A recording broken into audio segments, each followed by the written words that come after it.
How to change Temu Checkout Minimum. Hello everyone, this is Lisa from Create, Login and Delete. Now let's get started. Launch your Temu app. You will land to the home page. Navigate to the U page.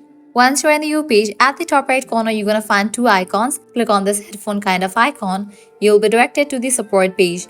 Now here you're going to find different topics. Head towards the topic that is related to your issue.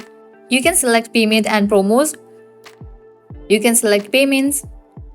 Now from here you can select the related topic and go through the article. Likewise, you can head back. You can also have live conversation with Temu support team. Click on the option of contact us.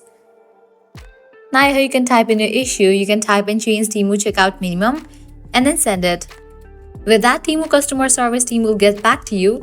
Then you can have conversation with Temu customer service, and with that your issue might be resolved. So this way you can easily change Temu checkout to minimum. At the end, if you guys find this video helpful, don't forget to like, share and subscribe to our channel. Thanks for watching.